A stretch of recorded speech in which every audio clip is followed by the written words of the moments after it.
Hello students. हम इतिहास विषय के बीए पार्ट थर्ड का आधुनिक भारत का इतिहास पुस्तक से आज इस पर चर्चा करेंगे। आज का हमारा टॉपिक है हैदर अली। हैदर अली का जो जन्म हुआ था 1722 में हुआ था बुद्धिकोट नामक स्थान पे। और ये एक निरक्षर तो था लेकिन असाधारण प्रतिभा का धनी था। इसकी युद्ध शैली और कुशलता से प्रभावित होकर वहाँ का जो शासक था उसने डिंडुगुल किले का इसे फौजदार बना दिया। तब मैसूर का जो दीवान था खांडेराव, वो एक षड्यंत्रकारी व्यक्ति था। उसने वहाँ की राजमाता को सलाह दी कि वह हैदर अली की सहायता से नंदराज को पराजित कर सत्ता अपने हाथ में ले ले, और राजमाता को उसकी सलाह से पसंद आई। अब हैदर अली ने क्या करा, नंदराज को परास्त तो कर दिया लेकिन सत्ता राजमाता को सौंपने की बजाय खुद वहाँ का सारी सत्ता अपने हाथ में ले ली। और जब खांडेराव ने इसका विरोध किया तब हैदर अली ने उसको भी कैद कर लिया।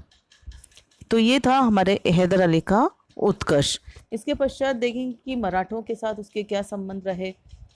1764 में हैदर अली ने मराठों ने मैसूर पर आक्रमण कर दिया था और इस युद्ध में हैदर अली पराजित हुआ और उसे मराठों से संधि करनी पड़ी। एक वर्ष का जब के पश्चात 1766 में अंग्रेजों, मराठा व निजाम ने हैदर अली के विरुद्ध एक शक्तिशाली संगठन बना लिया। किंतु ये जो गुट बना था इनको आपस में ही विश्वास नहीं था। और अंग्रेजों को तो क्या था कि मराठों को अंग्रेजों की शक्ति से भय था। निजाम भी अंग्रेजों से अपने प्रदेशों को वापस लेना चाहता था। तब हैदर अली ने अपनी जो विलक्षण बुद्धि है उससे इस गुट को भंग कर दिया।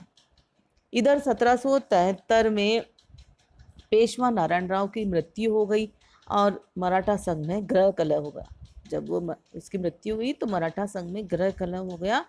तब उसके परिस्थिति का लाभ उठाकर हैदर अली ने इन प्रदेशों पर अपना अधिकार कर लिया। इसी समय अंग्रेजों और मराठों के भी बीच युद्ध हो गया। तब जो नाना फडणवीस था, ये पेशवा का मंत्री था, इसने हैदर अली से समझौता किया क्योंकि वह चाहता था कि हैदर अली अंग्रेजों के विरुद्ध उनकी सहायता करे। तब दोनों के मध्य संधि हुई और हैदर ने अंग्रेजों के विरुद्ध मराठों की सहायता करी। इसके पश्चात अंग्रेजों और हैदर अली के क्या संबंध रहे, इसको हम देखेंगे कि ये तो मराठों के साथ संबंध थे। इसके पश्चात दोनों में क्या संबंध रहे। तो प्रथम आंग्ल मैसूर युद्ध हुआ था अंग्रेजों और हैदर अली के बीच में। आंग्ल मैसूर के युद्ध के नाम से जाना जाता था। क्यों हुआ ये हम इसके बारे में आज चर्चा करेंगे। प्रथम आंग्ल मैसूर युद्ध। हैदर अली और फ्रांसीसियों के बीच में घनिष्ठ मित्रता था, किंतु अंग्रेज जो थे ये मैत्री अंग्रेजों के विरुद्ध नहीं थी। किंतु अंग्रेजों ने कहा कि ये हमारे लिए खतरा है। और हैदर अली चूंकि एक योग्य व्यक्ति था, कूटनीतिज्ञ था, तो वह अंग्रेज उसको इसके लिए उसका सबसे अधिक दोष मानते थे और राज्य सत्ता स्वयं प्राप्त करना चाहते थे। तो दोनों के मध्य संघर्ष होना आवश्यक हो गया था। पहला जो कारण था दोनों के मध्य संघर्ष होने का, उसमें पहला ये था कि हैदर अली द्वारा फ्रांसीसियों को सहायता देना। अब यूरोप में सप्तवर्षीय युद्ध हो रहा था, तो फ्रांसीसियों ने अंग्रेजों से हैदर अली से प्रार्थना की कि वे उनकी सहायता करें। हैदर से प्रार्थना करी फ्रांसीसियों ने। तो अब क्या हुआ कि फ्रांसीसी की शक्ति क्षीण होने से हैदर ने जब सहायता देना चाहा तो अंग्रेज क्रुद्ध हो गए और ये युद्ध का कारण बना। दूसरा पॉइंट था महफूज खां का हैदर द्वारा महफूज खां का पक्ष लेना। कर्नाटक का एक नवाब था, उसका नाम था मोहम्मद अली। ये जो महफूज खां के बारे में मैं आपसे बात कर रही हूँ, ये महफूज खां इस मोहम्मद अली का भाई था। अब मोहम्मद अली अंग्रेजों का मित्र था। जब महफूज खां का हैदर ने पक्ष लिया तो ये अंग्रेज उससे नाराज हो गए और उन्होंने वेलोर पर जो है सेना तान दी। और इस अंग्रेजों की इस कार्यवाही से हैदर उत्तेजित हो गया, उससे नाराज हो गया। तीसरा पॉइंट, हैदर द्वारा मालाबार प्रदेश पर आक्रमण। तो 1766 में हैदर ने मालाबार प्रदेश पर आक्रमण कर दिया और जो मालाबार का उस समय शासक था वो अंग्रेजों का मित्र था, इसीलिए उसने अंग्रेजों से सहायता मांगी। यद्यपि उस समय अंग्रेज मालाबार की सहायता करे ना करे इस संबंध में कोई निर्णय नहीं ले सके, किंतु फिर भी अंग्रेज अब हैदर के प्रति आशंकित हो गए। ये तीसरा पॉइंट था। चौथा था, अंग्रेज जो थे, अंग्रेजों की जो मैत्री संधि थी वो हैदर चाहता था कि अंग्रेजों से मैत्री संधि करे, लेकिन इसको अंग्रेजों ने ठुकरा दिया। पांचवा था, इस समय मराठों ने मैसूर में लूटमार आरंभ कर दी थी और निजाम से संधि कर ली थी अंग्रेजों ने। पेशवा माधवराव हैदर के विरुद्ध पहले ही निजाम से संधि कर चुका था, तो मराठों ने मैसूर में लूटपाट प्रारंभ कर दी थी, जो ये युद्ध का कारण बना।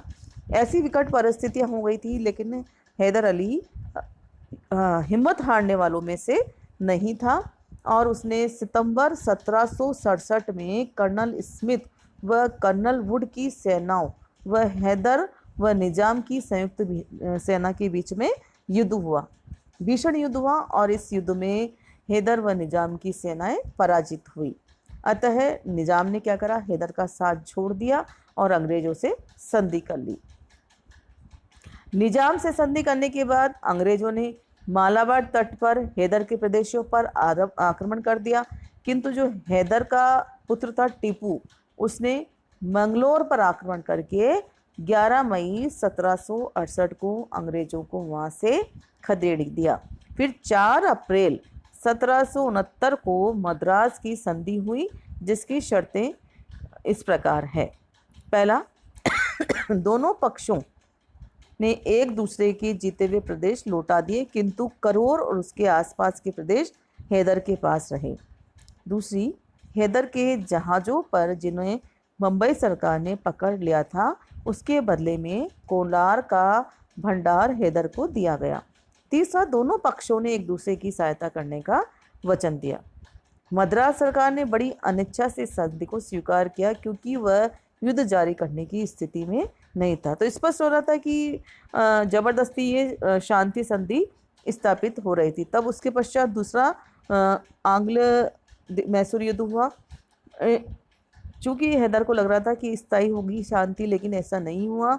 1769 के बाद हैदर और अंग्रेजों में फिर मतभेद हो गए और 1780 में युद्ध प्रारंभ हो गया, द्वितीय आंग्ल मैसूर युद्ध। और जिसके कारण क्या क्या थे, दोनों ने एक दूसरे को सहायता का वचन दिया था, जिसे हमने देखा। लेकिन जब मराठों ने मैसूर पर आक्रमण किया तो अंग्रेजों ने हैदर की कोई सहायता नहीं की और हैदर को मराठों से अपमानजनक संधि करने के लिए तैयार होना पड़ा। पहला पॉइंट तो ये था। दूसरा था माही पर अधिकार अंग्रेजों द्वारा। माही पर, अब माही जो था मालाबार तट, इस पर ये हैदर के शासन के अंतर्गत था और इसका जो रास्ता था वो भी हैदर के उससे होकर जाता था। तो अंग्रेजों ने माही पर अधिकार कर लिया, जो दोनों के संघर्ष का कारण बना। तीसरा था गंटूर पर अधिकार। गंटूर का भी रास्ता जो हैदर व निजाम के राज्य से होकर जाता था। अंग्रेजों ने बिना हैदर व निजाम की अनुमति के इस रास्ते पर अपनी सेनाएं भेज दी। निजाम और हैदर अली ने इसका विरोध तो किया। इससे न केवल हैदर व अंग्रेजों के बीच कटुता बढ़ी, वरन निजाम भी उनसे नाराज हो गया। और चौथा पॉइंट था अंग्रेजों द्वारा राघुवा से सूरत की संधि करना। इससे आंग्ल मराठा युद्ध आरंभ हो गया। मराठे अंग्रेजों के विरुद्ध हैदर की सहायता करना चाहते थे और हैदर ने 1780 में मराठों से एक समझौता भी कर लिया। निजाम गंटूर के मामलों में लेकर अंग्रेजों से भी क्रूर था, अतः निजाम भी संयुक्त मोर्चे से में शामिल हो गया। अब इन सब के बीच में युद्ध आरंभ हो गया। तब 10 दिसंबर 1780 को अरनी नामक स्थान पर भीषण युद्ध हुआ और इस युद्ध में अंग्रेजों का जो सेना नायक था फ्लेक्चर, वह मारा गया और दूसरा जो सेना नायक था बेली, वह घायल हो गया। तब वारेन हेस्टिंग ने आयरकूट को भेजा। आयरकूट भी ने हैदर को फोर्ट नो नामक स्थान पर पराजित कर दिया, लेकिन ये इससे भी अंग्रेजों को कोई विशेष सफलता नहीं मिली। और इसी बीच अंग्रेजों ने मराठों के साथ आपस में सालबाई की संधि हो गई अतः अब अंग्रेज हैदर के विरुद्ध प्रभावशाली ढंग से लड़ सकते थे। युद्ध, चूंकि अभी युद्ध चालू था, इसी बीच हैदर अली की मृत्यु हो गई और जिसका उत्तराधिकारी था टीपू सुल्तान। टीपू, उसने युद्ध चालू रखा। 1783 में यूरोप में अंग्रेजों ने फ्रांसिस से संधि कर ली। अब फ्रांसीसियों ने भी टीपू को सहायता देना बंद कर दिया।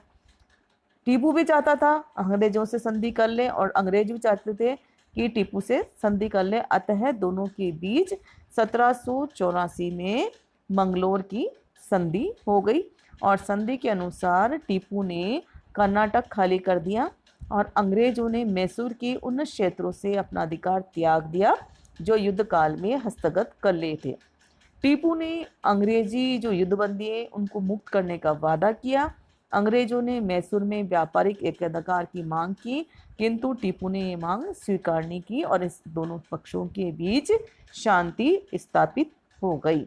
तो ये था आंग्ल मैसूर या आंग्ल हैदर अली और आंग्लों के बीच युद्ध। तो मुझे पूरी आशा है आप सभी को ये समझ में आया होगा। धन्यवाद।